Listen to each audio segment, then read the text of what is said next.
하늘에 전쟁이 있으니 미가엘과 그의 사자들이 용과 더불어 싸울세. 용과 그의 사자들도 싸우나.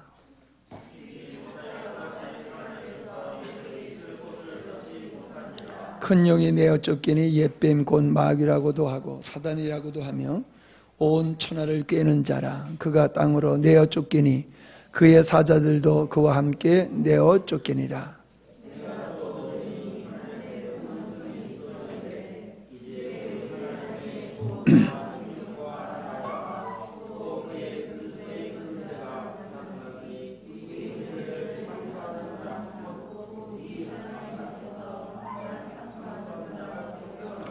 또 우리 형제들이 어린 양의 피와 자기들이 증언하는 말씀으로서 이를 이겼으니 그들은 죽기까지 자기들의 생명을 아끼지 아니하였도다.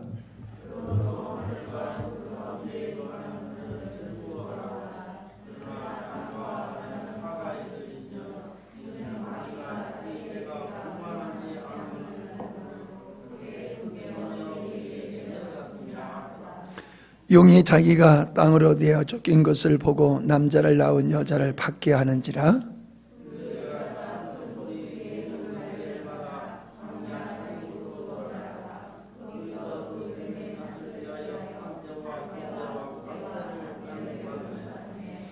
여자의 뒤에서 뱀이 그 입으로 물을 강같이 토하며 여자를 물에 떠내려가게 하려 하되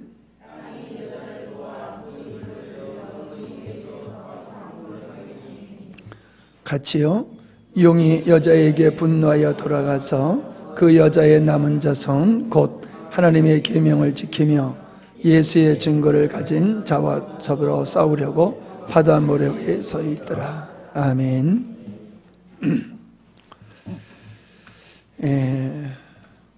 하늘의 전쟁과 마지막 전쟁, 이런 제목으로 오늘 말씀을 살펴보려고 합니다.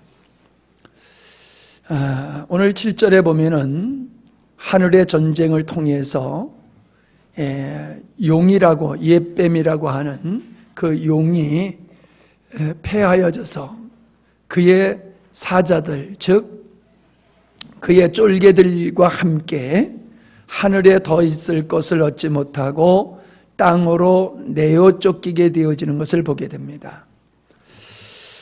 사단이 그렇게 패하여서 땅으로 내어 쫓긴 후에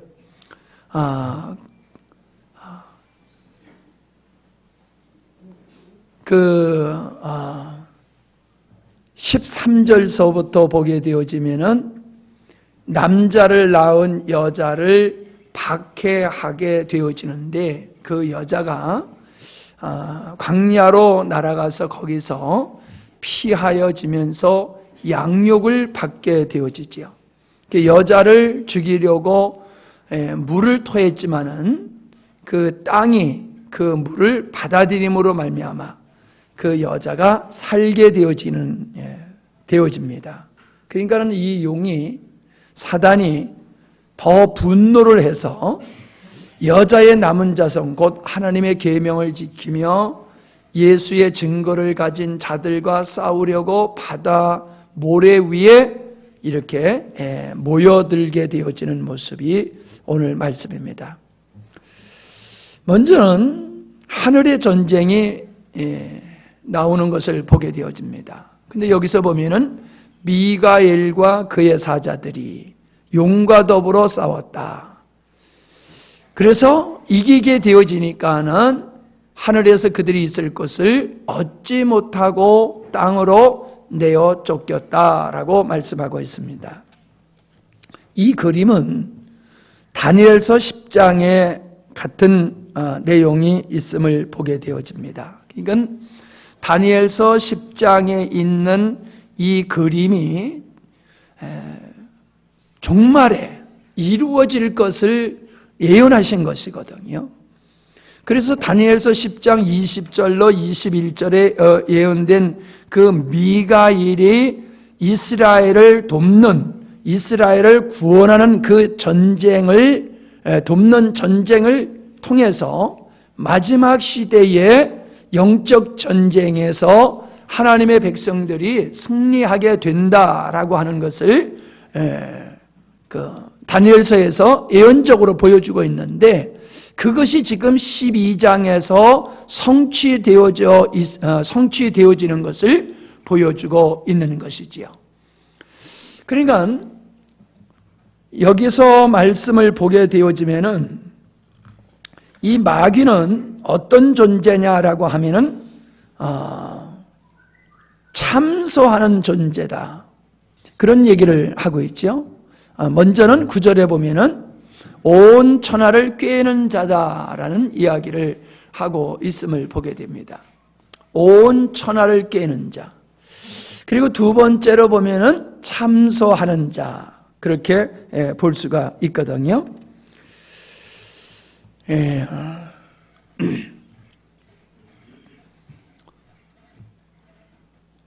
땅으로 내어 쫓겼다라고 했을 때, 하늘에서 쫓겨나서 있을 것을 얻지 못하고 땅으로 쫓겨났다라고 하는 것은 하늘과 우리가 살고 있는 땅이라는 개념으로 보는 것이 아니라, 하나님 앞에서 참소하던 사단이 예수 그리스도의 부활 승천으로 말미암아 그가 더 이상 하나님 앞에서 참소할 수 있는 근거가 없어지게 되어짐으로, 그는 더 이상 참소치 못하는 존재로 하나님 앞에서 쫓겨나게 되어지는 모습을 우리가 볼 수가 있는 겁니다.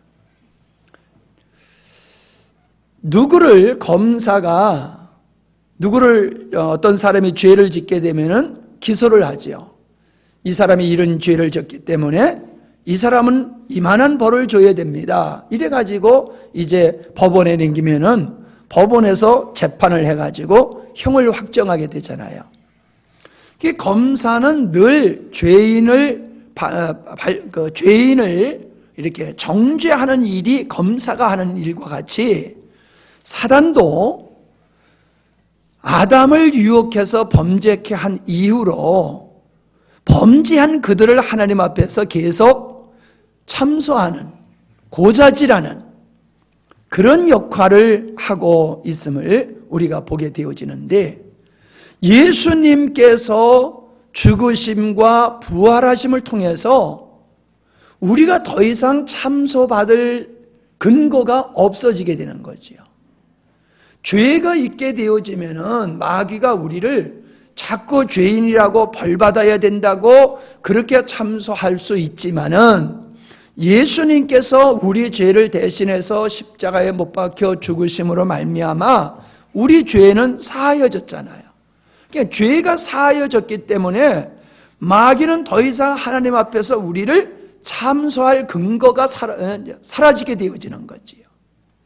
그런 측면에서 이 사단은 하나님의 욥기에서 보더라도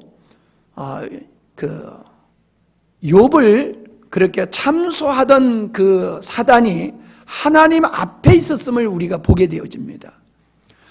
그러니까 좀 잘 이해가 안 되는 부분인데, 어떻게 사단이 하나님 앞에 나갈 수가 있느냐, 이건 나도 잘 모르겠어요.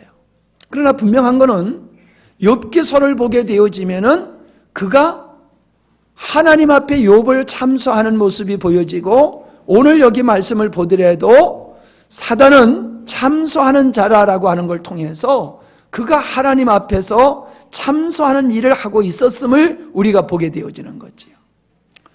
그가 의로워서 하나님 앞에 있었다는 것이 아니라, 그는 멸망되기 전까지 그는 얼마 동안 그는 활동할 수 있는 자유가, 권리가 그에게 주어져 있음을 우리는 알 수 있습니다.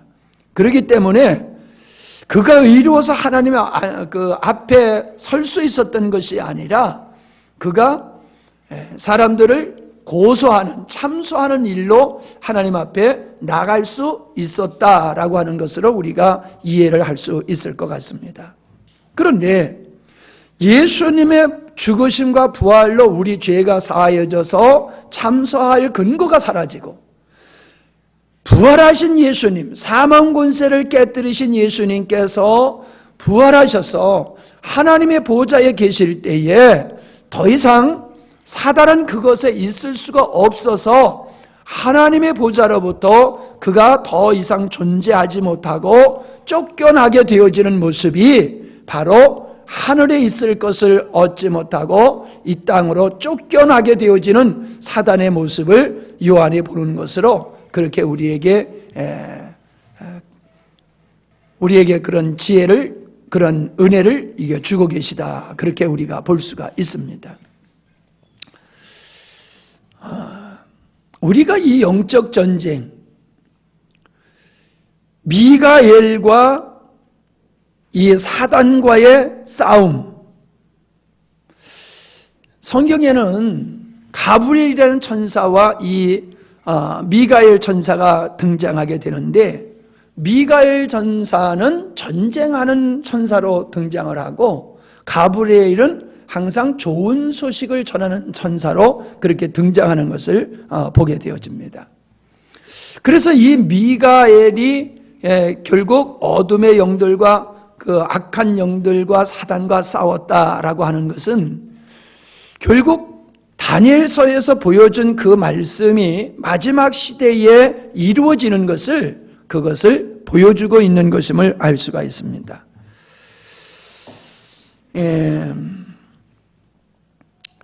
이 말씀은 10절 말씀을 보면은 하나님의 구원과 능력과 나라와 또 그의 그리스도의 권세가 나타났다라고 하는 이 말씀을 통해서 하나님의 나라가 완성되어지는 것을 보여주고 있는 것이지요.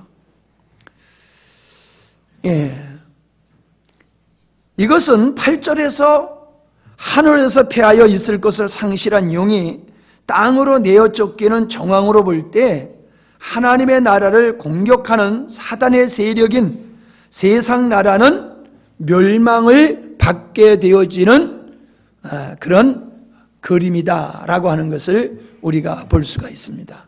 하나님의 나라가 10절에서 이루어지는 것을 근거로 해서 봤을 때에 하나님 예수님의 재림과 더불어 하나님의 나라가 완성되어지게 되어지면은 그때 사단은 완벽한 심판을 받게 될 것을 보여주는 그림이다라고 하는 겁니다. 계시록 20장 10절을 한번 보시기 바랍니다. 계시록 20장 10절, 거기 보면은 마귀와 짐승과 거짓 선지자가 영원한 불못에 들어가는 것을 기록해 놓고 있습니다. 또 저희를 미혹하는 마귀가, 자, 미혹하는 마귀라고 그랬죠?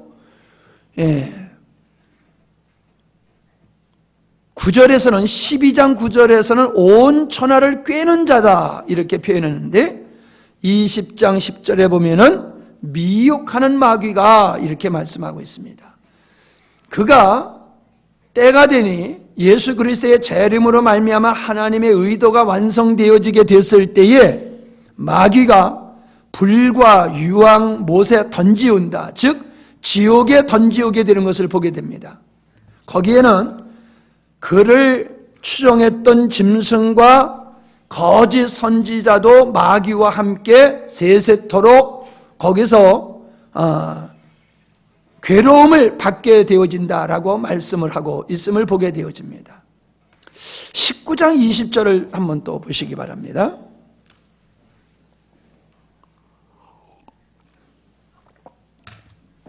짐승이 잡히고 그 앞에서 이적을 행하던 거짓 선지자도 함께 잡혔으니 이는 짐승의 표를 받고 그의 우상에게 경배하던 자들을 이적으로 미혹하던 자라. 이 둘이 산채로 유황불 붙는 못에 던지운다 라고 말씀함을 보게 되어집니다. 그러니까 하늘에서 쫓겨난 이 사단의 모습을 여러분이 연상을 하시고 하나님의 나라가 이루어질 때에 이런 마귀와 짐승과 거짓 선지자들이 불못에 던지워지는 영원한 심판을 받게 되어지는 것을 여러분이 마음으로 그려보시기를 바랍니다. 이렇게 멸망받을 마귀지만은 자기 때가 아직은 남아있기 때문에 자기 때가 얼마 남지 않는 것을 알고서 이 마귀는 더더욱 열정적으로 이제 그 교회를 핍박하고 사람들을 미혹해서 넘어뜨리는 일을 하고 있음을 보게 됩니다. 자, 9절로 10절의 말씀을 보면은 온 천하를 꿰는 자가 땅으로 내어 쫓기니, 자, 이 온 천하를 꿰는 이 존재가 마귀다라고 얘기를 하고 있어요. 마귀가 하는 일이 뭐냐? 많은 사람을 미혹해서 그들로 하여금 하나님을 믿지 못하게 하고 하나님을 떠나도록 하는 것이 마귀가 하는 일이라는 거지요. 그래서 마귀는 거짓의 아비라고 말하고 있잖아요, 예수님이. 그 거짓말로 사람들을 미혹한다, 유혹한다, 꿰는다, 그렇게 말씀하고 있음을 보게 되어집니다. 그런데 이 마귀가 전면에 나타나서 사람들을 미혹하는 게 아니라는 거예요. 마귀가 전면에 나타나서 사람을 미혹하는 게 아니라 거짓 선지자들, 짐승과 거짓 선지자들을 통해서 사람들을 미혹하여서 믿음에서 떠나게 하고 불신의 자리에 있게 한다라고 하는 것을 우리가 오늘 말씀 속에서 찾아볼 수가 있는 거지요. 고린도후서 4장 4절에 보면은 그 중에 이 세상 신이 믿지 아니하는 자들의 마음을 혼미케 하여, 이 세상의 신 마귀가 믿지 아니하는 자들의 마음을 혼미케 하여 그리스도의 영광의 복음의 광채가 비추지 못하게 한다라고 말하고 있어요. 많은 사람이 예수님을 믿지 못하도록 하기 위해서 불신자들의 마음속에서 마귀가 역사하고 있다. 자, 마태복음 7장 15절에 보면은 거짓 선지자를 삼가라. 양의 옷을 입고 너희에게 나오나 속에는 노력질하는 일이니라. 그래서 거짓 선지자들이 나타나서 모습으로는 양의 모습을 가지고 있지만 속에는 노력질하는 이리의 본성을 가지고 하나님을 믿는 사람들까지 배교에 이르도록 그렇게 역사를 할 것이다. 그 말씀을 하셨어요.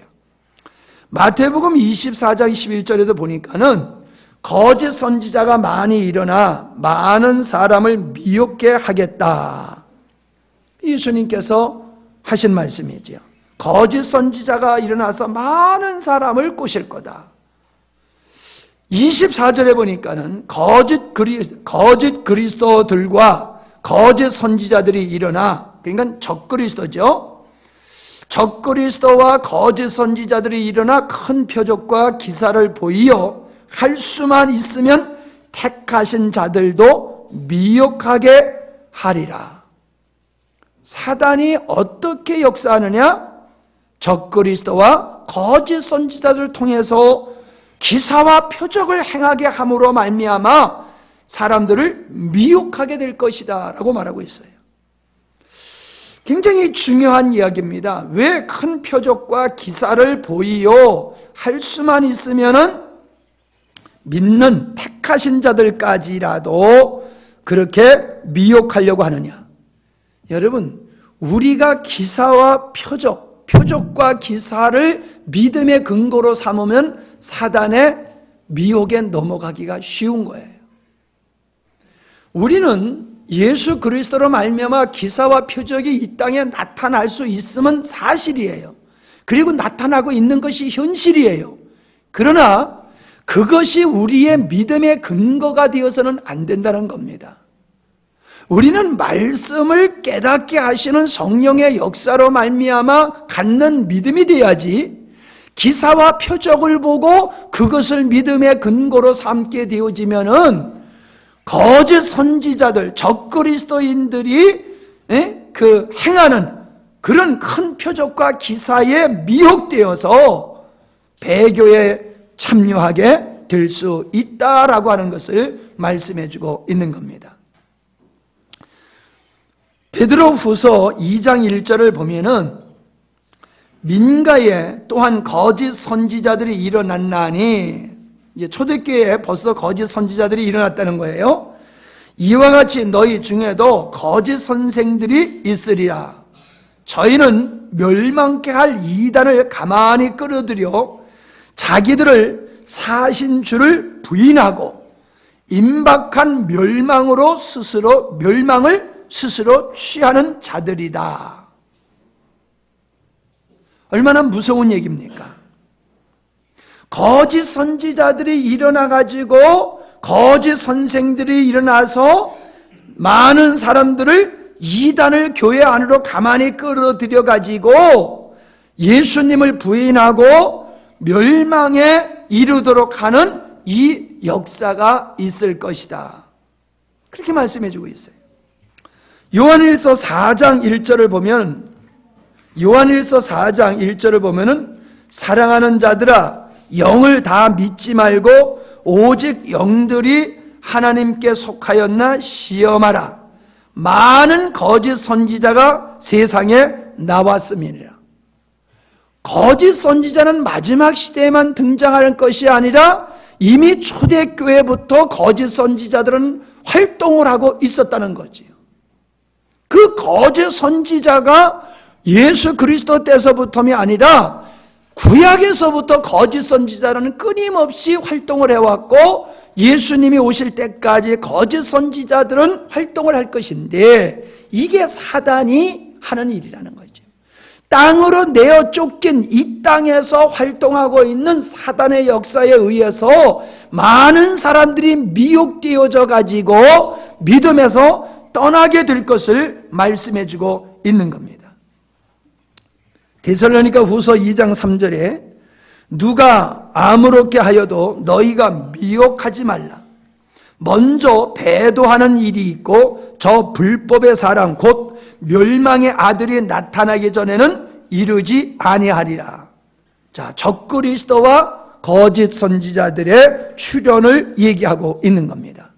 그러니까 구약에도 거짓 선지자들이 나타나서 백성들을 미혹하고 혼미케 하고 미혹했던 역사가 있었고, 예수님 부활 승천하신 후에도 있었고, 계속 교회 시대도 있을 것인데 어떻다는 거예요? 마지막에는 그 거짓 선지자의 역사가 더 강력하게 나타나서 많은 사람을 미혹하여 그들이 믿음에서 떠나게 될 것이다 라는 말씀을 해주고 있음을 보게 됩니다. 그래서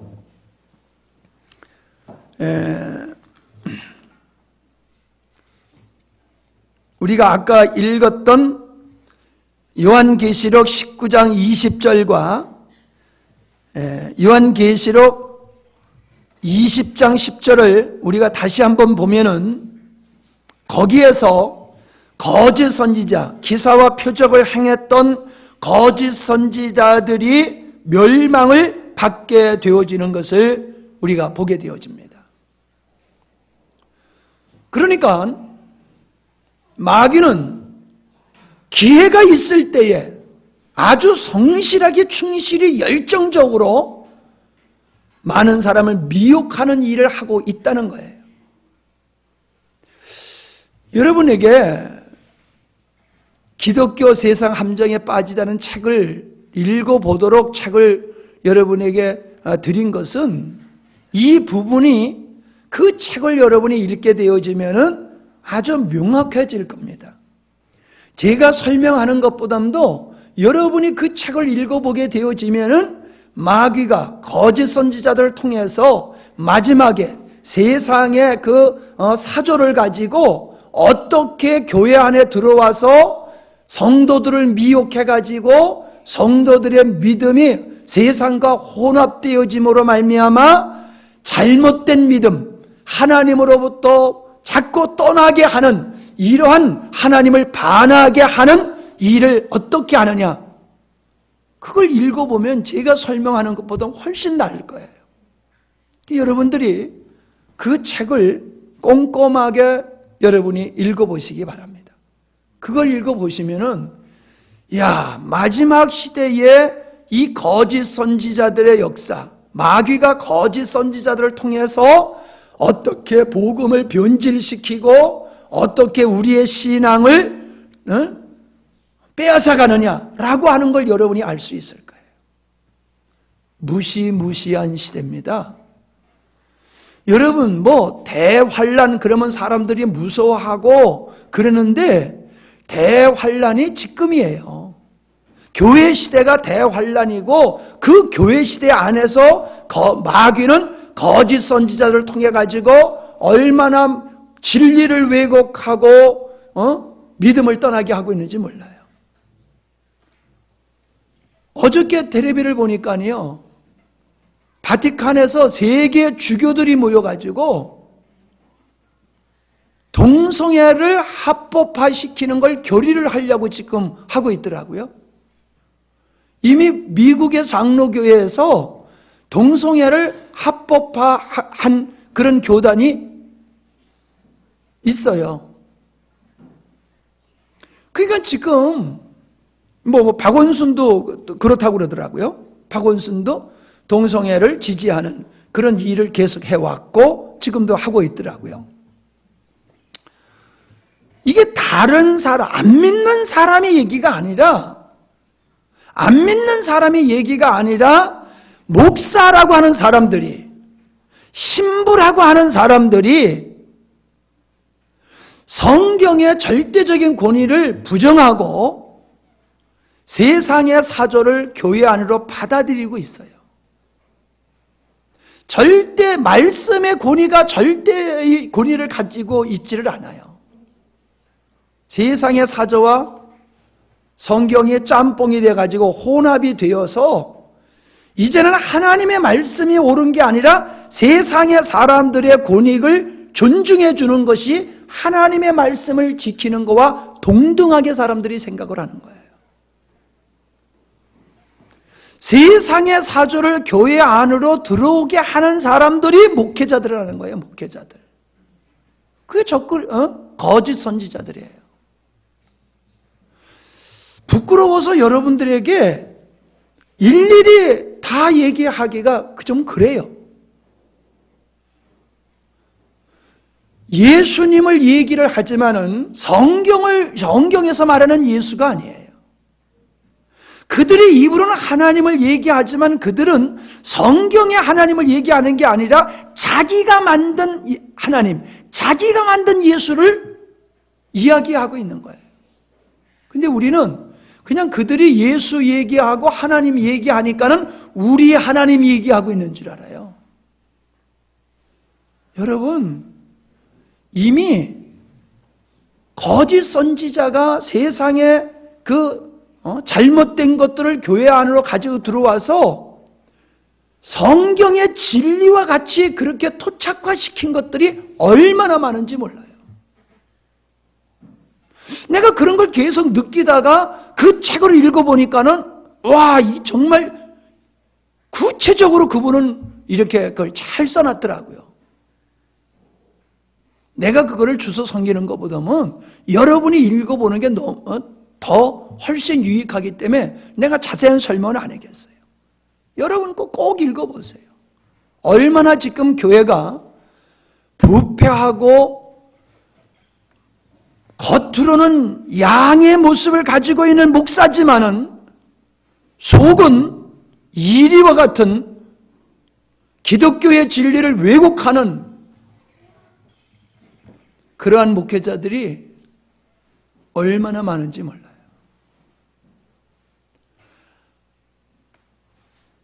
교인이 하나도 없어요. 교인이 한 명도 없어도 자기가 목회자라고 하는 자부심과 긍지를 가지고 그냥 보조만 먹고 받아먹고 사는 이런 사람들도 있어요.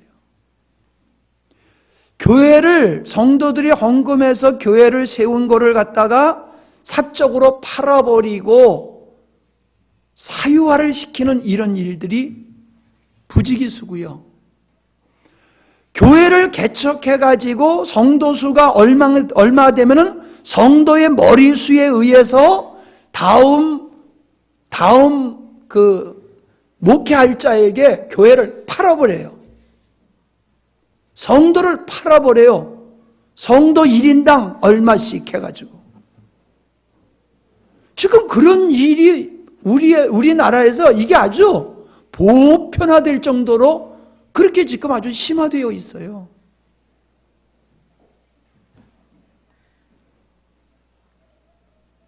교회를 팔고 성도를 파는 목회자들, 그게 목회자입니까? 목회자 아니에요. 거짓 선지자죠. 근데 오늘날 성도들은 거짓 선지자를 못 알아봐요. 복음을 바로 전하는 목회자는 이상하게 보고, 비진리, 다른 복음을 전하면 좋아라 하고 거기에 물밀듯 모여드는 게 오늘날 성도들의 모습이에요. 그러니까 기사와 표적을 따라다니는 사람이 미혹되듯이 오늘날 성도들은 하나님이 주시는 말씀을 들으려고 하지 않고 자기가 듣고 싶은 말, 자기를 복빌어주는, 자기를 위로해주는, 자기를 칭찬해주는, 자기를 알아주는 그런 메시지와 그런 목회자들만 찾아다니고 있어요. 그러니까는 거짓 선지자, 거짓 목사들이 생겨날 수밖에 없는 거예요. 바른 말씀을 증거하면 성도들이 싫다 하고 다 떠나버리니까 바른 말씀을 전하지 못하고 성도들이 비유를 맞추다 보니까 자신도 모르게 거짓 선지자가 되어지는 거예요. 거기까지만 합시다. 여러분이 눈이 열려서 지금 얼마나 교회 안에 거짓 선지자들이 예수의 이름으로, 하나님의 이름으로 자기의 살의 사역을 취하고 있는지를 여러분이 볼 수 있으면 좋겠어요. 예수님을 판 사람들이 바로 종교 지도자인 장로와 서기관과 바리새인들이었다라고 하는 것은 그 시대에만 있었던 것이 아니라 지금 주님이 오시기 전의 세대에는 그런 일들이 더 많이 일어날 것을 말씀해 주고 있는데 지금의 시대가 그런 시대예요.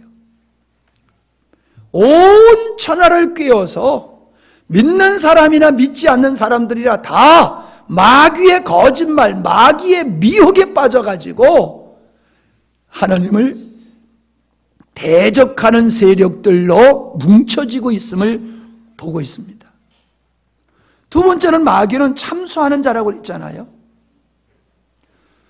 욥을 참소했던 것 같이 사단은 늘 성도들을 참소하게 되어짐을 보게 됩니다.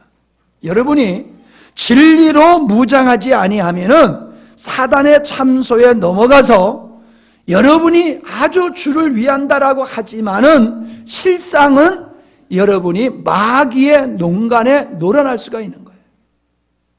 인간적인 입장에서 보면은 예수님을 판 가룟 유다가 더 사나이다운 거예요. 사람다운 거예요.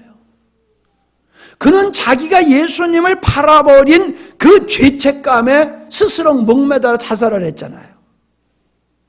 자기의 잘못을 책임을 졌잖아요. 어떻게 보면은. 베드로는 뻔뻔스럽게 예수님 앞에 와가지고 한 번 회개하고 그냥 새 사람 살아가는 걸 보면은 인간의 입장에서 보면은 베드로는 아주 뻔뻔한 친구고 유다는 책임을 질 줄 아는 사람이에요. 그러나 하나님 앞에서 봤을 때에는 사단이 유다의 마음속에 준 거짓말에 그가 넘어간 거예요. 야, 네가 네 스승을 팔아? 그러고도 네가 어떻게 그 스승 앞에 나타날 수 있어? 네가 스승을 부인한 제자야, 죄인이야. 그러면 너는 스스로 네 죄를 인정해야 돼. 그리고 네 스스로 그 형벌을 받아야 돼. 계속 마귀가 유다에게 참소하는 거예요. 너는 스승을 판 죄인이야. 너는 살 가치가 없어. 넌 스스로 너 죄값을 받아야 돼. 계속 참소하는 소리를 듣고 결국 유다는 스스로 목을 베게 된 거예요. 목을 매게 된 거예요.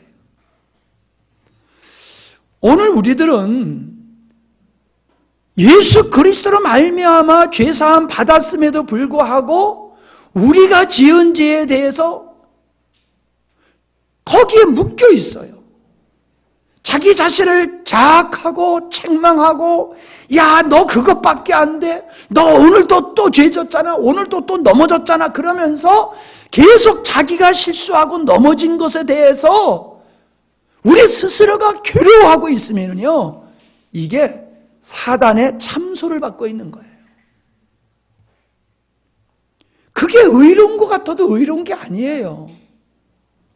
그러면 뭐 잘못을 저지르고 뻔뻔하게 살라, 그 얘기는 또 아니에요. 그 얘기를 하는 게 아니에요.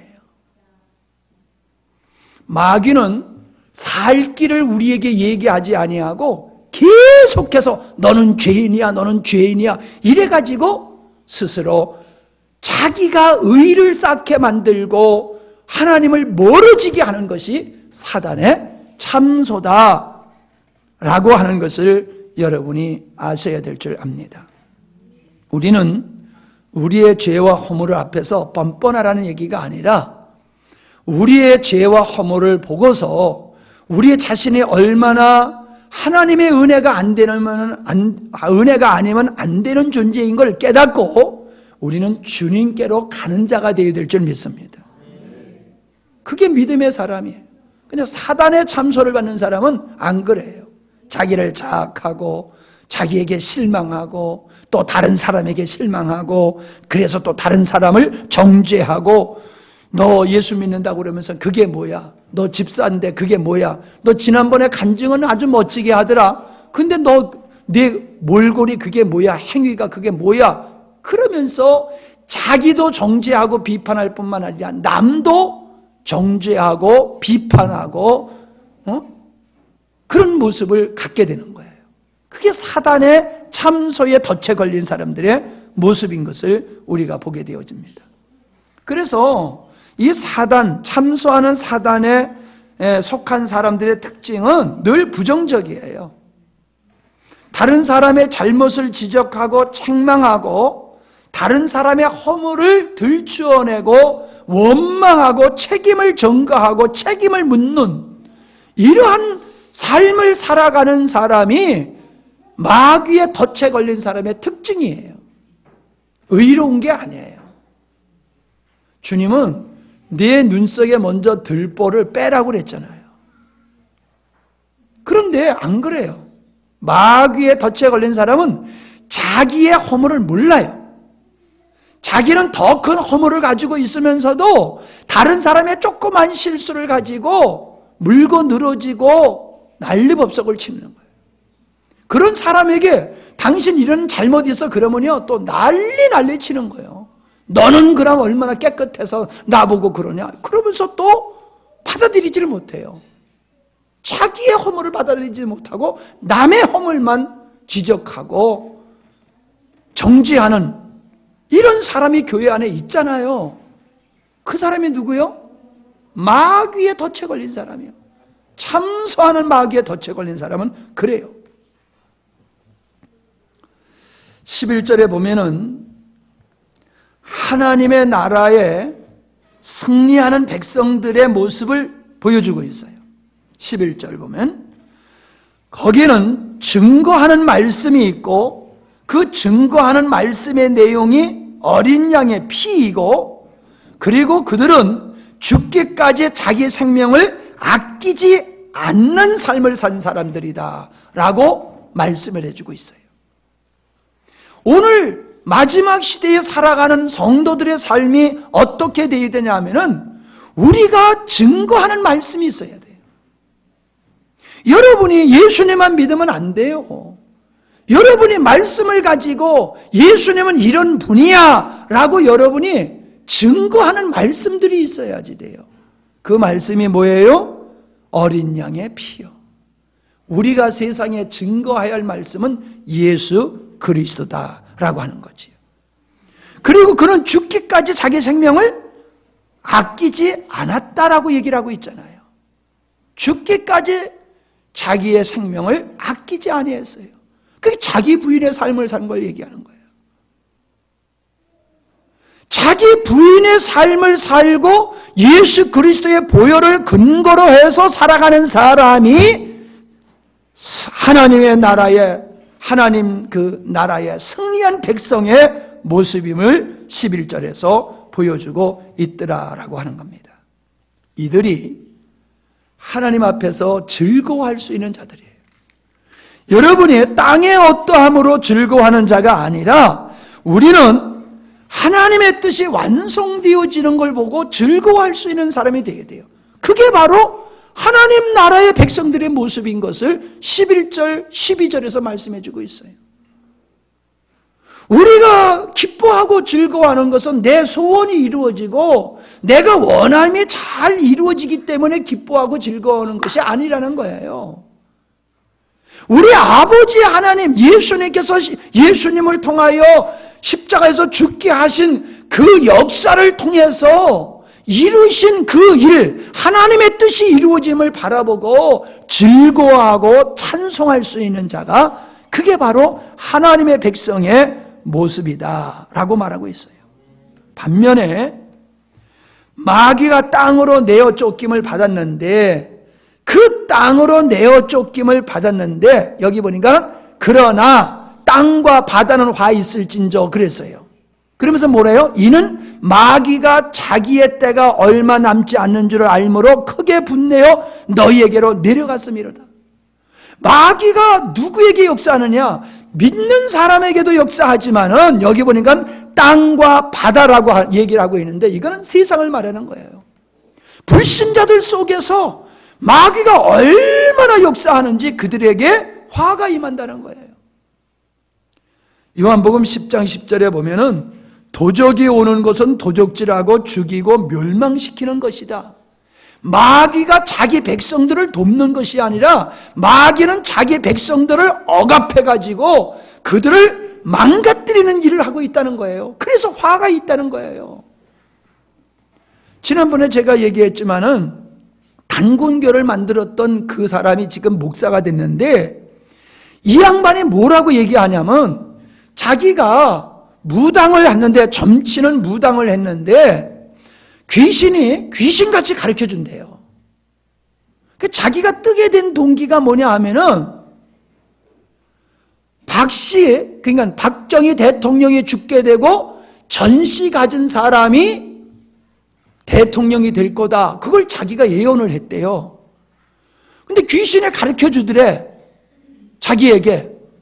이제 박 대통령은 죽게 될 거고 전씨 가진 성을 가진 사람이 대통령이 될 거다. 그래서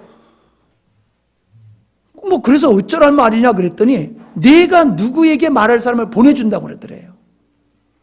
그래서 그 사람이 와가지고 그 사람한테 그 얘기를 해가지고 그래서 아주 신령한 점쟁이다 그래가지고 그 후로부터 대통령 아주 전속 점쟁이 노릇을 했대요.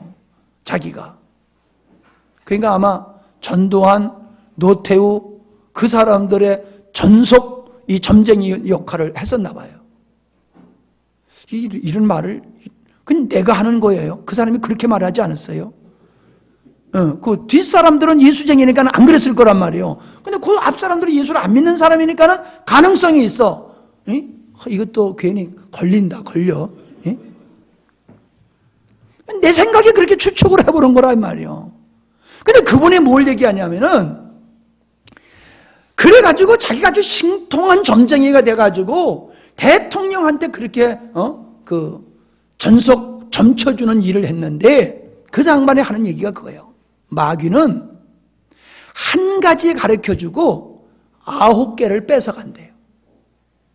한 가지를 맞춰주고 9가지는 거짓말로 다 뺏어간대요. 근데 그 귀신의 역사는요 점쟁이한테만 그러는 게 아니에요. 소위 한국교회에서 애언기도 해준다라고 하는 사람들, 주님의 음성을 들었다라고 하면서 애언기도 해준다 하는 사람들의 이야기를 들어보면요, 그런 게 얼마나 많은지 몰라요.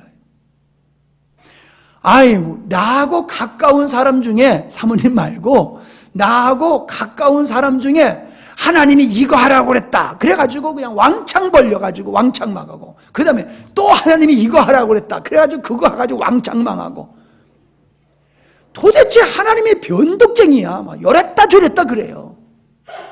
마귀가 하는 건데 이 양반은 몰라. 그게 그냥 들려지니까는 그게 다 하나님의 음성인 줄 알아요.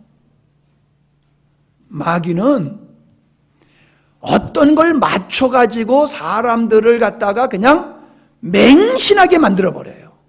그래서 그 다음서부터는 비인격적으로 사람을 사로잡고 끌고 가는 거예요.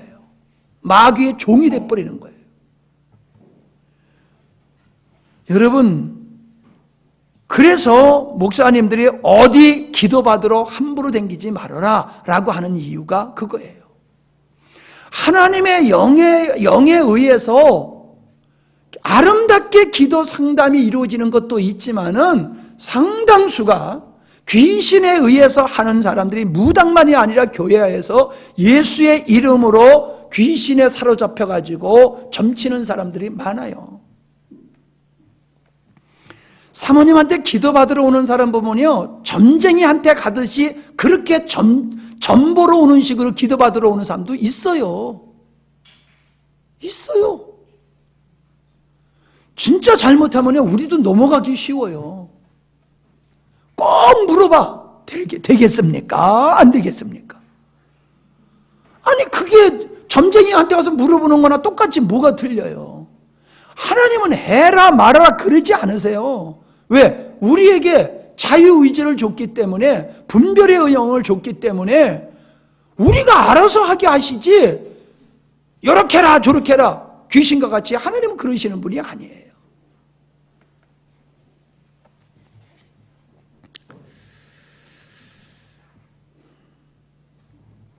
마귀는 가면 갈수록 아주 교묘하게 교회를, 성도들을 망가뜨리는 일을 한다는 것을 여러분이 잘 아셔야 될 줄 압니다. 13절로 17절에 보면은 이 용이 아이를 죽이려고 하다가 실패를 하게 되지요. 그러니까는 화가 나니까 분노해가지고 여자를 핍박하고 죽이려고 해요. 그러나 그 여자도 물을 토해가지고 물어 빠쳐 죽이려고 했더니 땅이 갈라져가지고 물이 쑥 들어가서 여자를 죽이지 못하게 되어지는 이야기를 지금 13절서부터 17절까지 하고 있거든요. 이 이야기가 뭐냐 하면은 이스라엘 백성들이 홍해를 건넌 사건을 역으로 얘기해주고 있는 거예요. 그들이 홍해를 지나갔지만은 그들이 홍해에 빠져 죽지를 않았어요. 애굽에서 추적을 하던 군사들은 홍해에서 다 죽었지만은 하나님의 백성들은 홍해를 육지와 같이 뭇과 같이 지나갔단 말이지요. 그것을, 그 그림을 배경으로 해서 지금 이 여자가 보호받게 되어지는 것을 이야기하고 있어요. 또 여기 보면 여자가 두 날개에 의해서 광야로 가게 되어지는 것을 보게 되어지지요. 14절 보면 그 여자가 큰 독수리의 두 날개를 받아 광야 자기 곳으로 날아갔다라고 하는 말은 출애굽기 19장, 신명기 32장에 보면은 하나님이 이스라엘 백성들을 애굽에서 가나안으로 이렇게 인도해 가실 때에 독수리가 이렇게 등에다가 새끼를 업어 나르는 것 같이 그렇게 날랐다는 말씀을 하고 있거든요. 그 말씀을 지금 인용해서 하나님께서 하나님의 백성들을 어떻게 보호하고 어떻게 인도하시나 그거를 보여주고 있는 말씀이에요.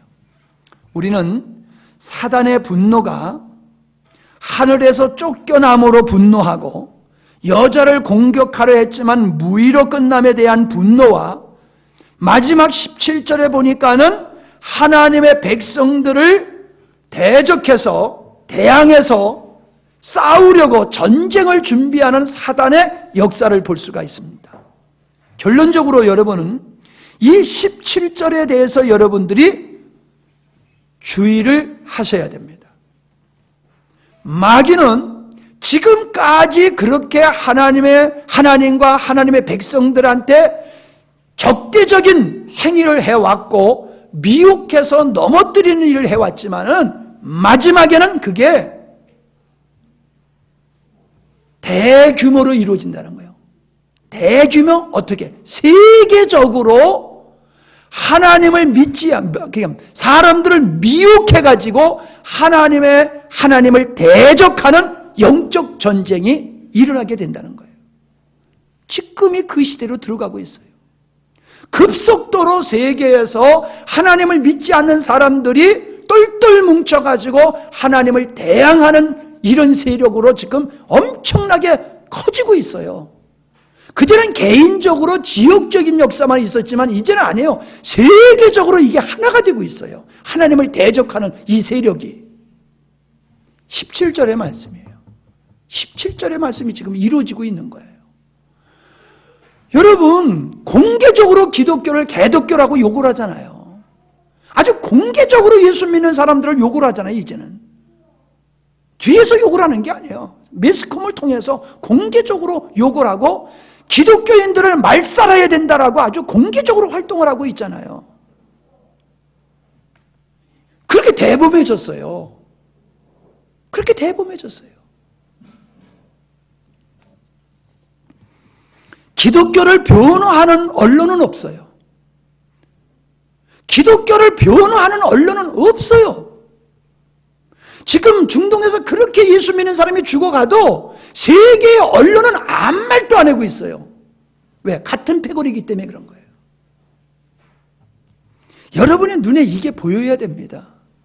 얼마나 마귀가 마지막 때가 되어서 힘을 귀합해서 하나님의 증거를 가진 하나님의 계명을 지키고 남은 자들로서 예수의 증거를 가진 자들과 더불어 싸우려고 세력을 귀합하고 있고 그렇게 그 힘을 모아가고 있음을 여러분이 보면서 그러기에 지금 복음을 전도하기가 그렇게 어려운 거예요. 여러분 전도하기 어렵죠? 여러분 전도하잖아요. 근데 안 되잖아요. 왜 그래요? 그만큼 지금은 악한 세력들이 이 세상을 사람들의 정신을 생각을 마음을 그렇게 점령해 들어가고 있기 때문에 미혹되었기 때문에 하나님의 말씀을 못 받아들이는 거예요. 그러니까 전도가 과거에는 쉽지만 지금은 영적 전쟁이에요. 영적 전쟁으로 전도를 해야지 옛날같이 뭐 그냥 쉽게 안 돼요. 이제는.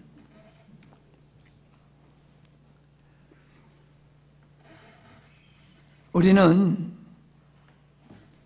이 사실을 마음에 잘 간직을 하시면서 앞으로 계속 13장으로부터 나아가는 이 말씀, 13장은 아주 그런 부분에 있어서 굉장히 중요한 말씀이 많이 담겨져 있어요. 마귀가 어떻게 교회를 미혹하고 대적하고 그 세력이 어떻게 세계화를 이루어가고 있냐, 이런 것들이 13장에 나와 있어요. 다음부터는 그 말씀을 또 배우도록 하겠습니다. 기도합니다.